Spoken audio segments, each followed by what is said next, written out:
Hey, what's going on, everybody? Welcome back to the channel Pigskin Addicts. Back again with another video. So I wanted to come on here and give my thoughts about the Sean Payton hiring in Denver. Obviously, this is something that affects the Chargers just because the Broncos are in our division, AFC West. So I wanted to come on here and give my thoughts about it. Now, ultimately, the biggest thing that I can take away from this and my biggest opinion on this is that Sean Payton has his work cut out for him in Denver.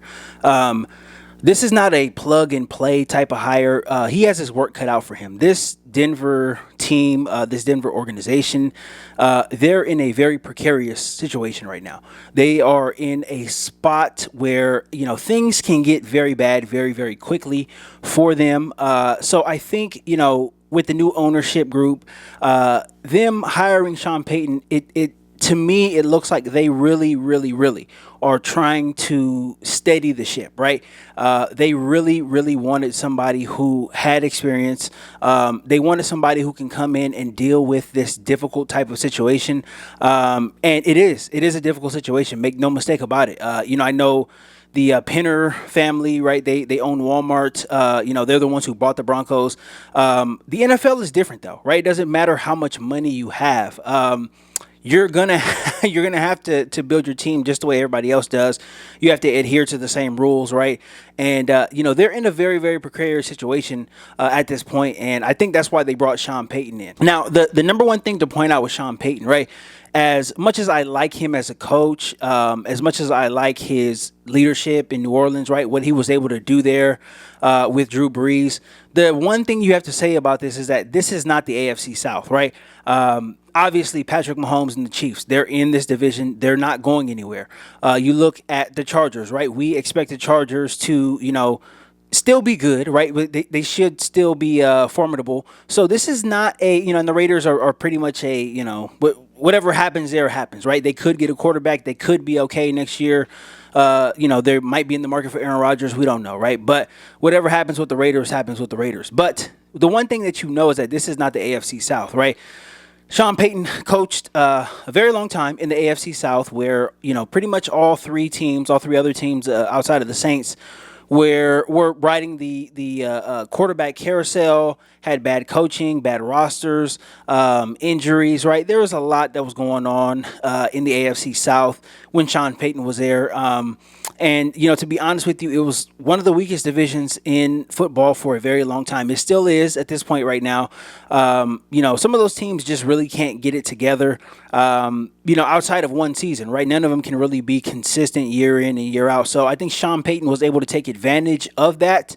He's not going to have that luxury in the AFC West. Again, you have to go, face Patrick Mahomes and Justin Herbert twice a year. That's difficult on any coach, any franchise, any team. That's a difficult task. So he will not have that luxury in Denver. Now, obviously, the biggest elephant in the room at this point is Russell Wilson, right?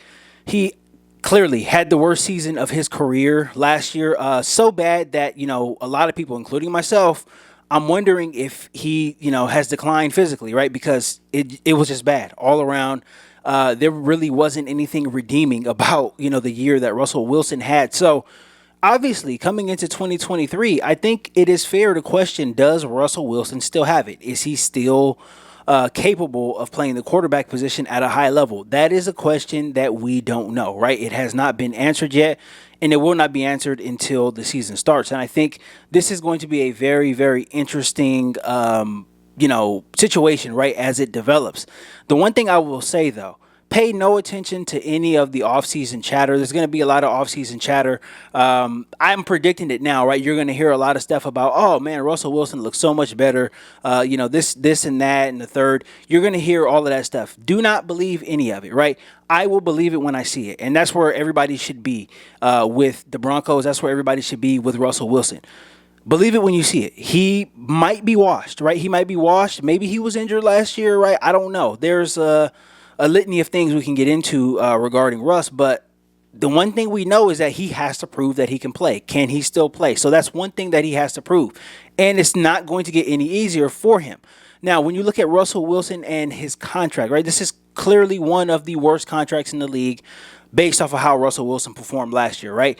If he doesn't get any better, if he stays the same, if he stays at that level of play, this is going to be probably the worst contract in the history of sports, I would say, just based on how the salary cap is in the NFL, right? The hard salary cap.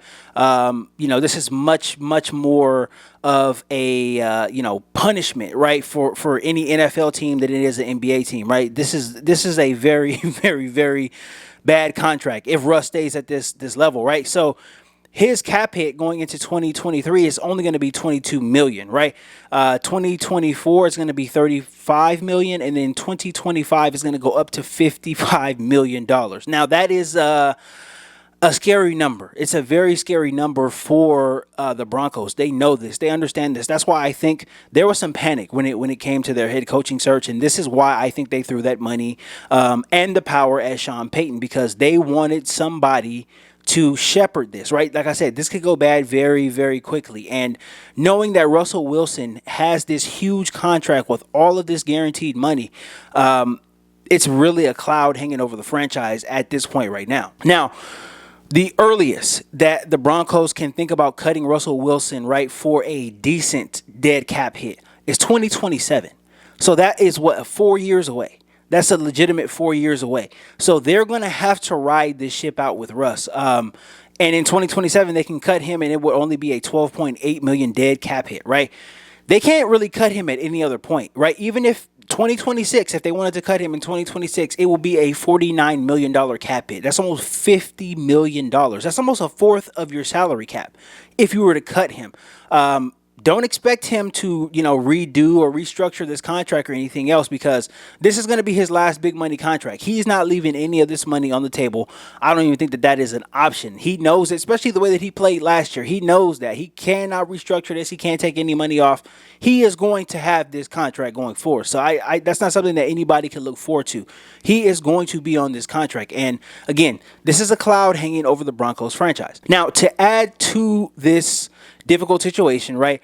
The Broncos are pretty much capped out. Now, when I went over their salary cap, when I went over all of the guaranteed money that they have coming into 2023, their salary cap is pretty much spoken for, right? They have 98% of their salary cap is taken up.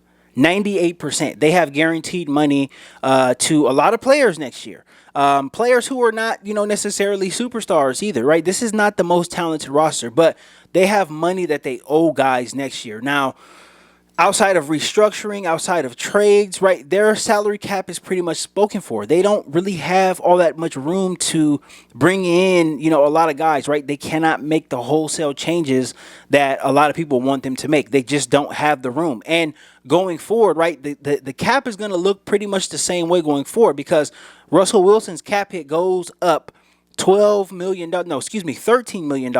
from 2023 to 2024. So the room is going to shrink as far as the salary cap goes. So this is a very, very punitive contract that Russell Wilson has, right? And it's kind of shackling the Broncos. So again, back to my original point, Sean Payton has his work cut out for him. This is a very, very difficult situation. As much as I love Sean Payton as a coach, is he good enough to get out of this? I don't know. We'll see, right? We can't say yes or no right now, but this is a difficult situation for any coach to come into.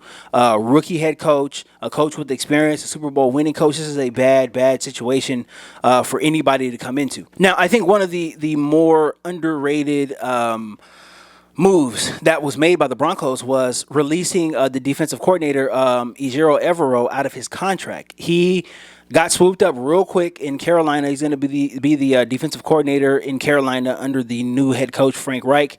And I think he's going to do a really good job there. He obviously did a fantastic job with the Broncos last season. They were top 5 in defense in pretty much almost every category, right? Even though their offense was trash, even though they played a lot of snaps, they were always on the field. The Broncos clearly led the league in 3 and outs. Their defense was on the field so much, but they balled out, right? They literally left it all out on the field. All those guys should be proud. Ejiro Evero should be proud. They did a really good job last year, despite their offense being trash and being the worst in the league. Now, Sean Payton as a head coach does not have a track record of hiring, great defensive minds, right? He just doesn't, right? None of his defensive coordinators that he hired in New Orleans have went on to be head coaches. Some of them are just not even in the league anymore, right? So you look at a Greg Williams, you look at a Rex Ryan. He doesn't have a track record of having great defensive head coaches. And the, Saints, they pretty much ran a 4-3 scheme the entire time that Sean Payton was there. So I'm wondering, right, does the new defensive coordinator come in and do they change the scheme up to a 4-3 scheme, right? This defense is a 3-4 defense. They have the parts and pieces for a 3-4 defense. If Sean Payton was to hire somebody that runs a 4-3, right, how would this defense adjust? Do they have the proper, personnel to play a 4-3, right? That's another question, right? As of now, Sean Payton has not named a defensive coordinator. They have not made a hire for that. I assume that they are doing their due diligence, interviews and things like that. But again, they have always ran a 4-3 under Sean Payton in New Orleans. So I'm wondering if Denver switches, right? They have all the parts and pieces for a 3-4 now. So that would be another thing that they would have to adjust to, right? They would have to make some type of personnel moves to get guys in to fit that system, right? Because the guys that they have in there now don't really fit a 4-3 system. They've always ran this 3-4. They ran it last year under Ejiro Evero, and then before that it was under Vic Fangio, right? So this team is built to run this 3-4 defense. Now, again, it just depends on who the new defensive coordinator will be, but that could be another obstacle for this franchise. Now, I think the biggest takeaway from this is that will Sean Payton and Russell Wilson have a power struggle, right? Because we know that Sean Payton, he got a 5-year deal, and it's been rumored that it's between 18 and 20 million, 21 million or something like that, right? So this is a significant contract, right? This is well over $100 million, I believe, the total contract for Sean Payton. So Sean Payton has a significant amount of power in this organization now. And so does Russell Wilson, right, as the starting quarterback and a guy on this really, really inflated contract. Will there be a power struggle? Will these guys be able to get along? Because the one thing about Sean Payton is that he is a very, very stubborn, old school type of personality. Guys have spoken about it. Guys that have played for him have spoken about it.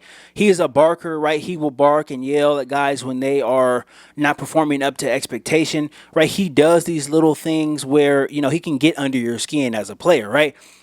Will Russell Wilson respond to that?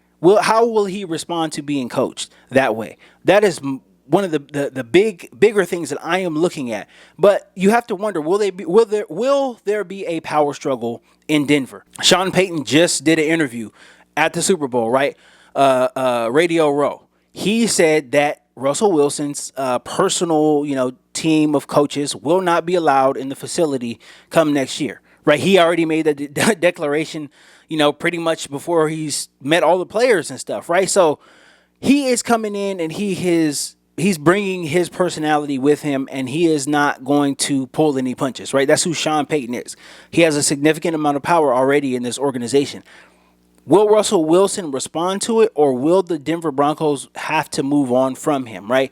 And really the only way that they can move on from him realistically is if they draft another quarterback in the first or second round or something like that, and potentially bench Russell Wilson, right? He could be the most expensive a bench player of all time, right? That could be one way. That's one way they can move on from him without really occurring that big dead cap hit. But how does this thing end up working?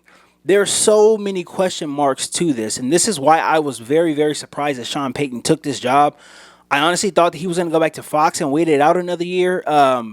But to go up there to Denver and deal with all of this stuff, all of these question marks where things can go bad very, very fast. I was surprised. I honestly was very, very, very surprised. But, the ink is dry on the contract now, so he will be the coach of the Denver Broncos. They have him under contract for 5 years, so he ain't going nowhere. But this is going to be a very interesting story this entire offseason, right? How do the Broncos respond? How do they respond to that terrible season that they had last season, right? And how do they come out and how do they play this year? How do they look? Do they look any better?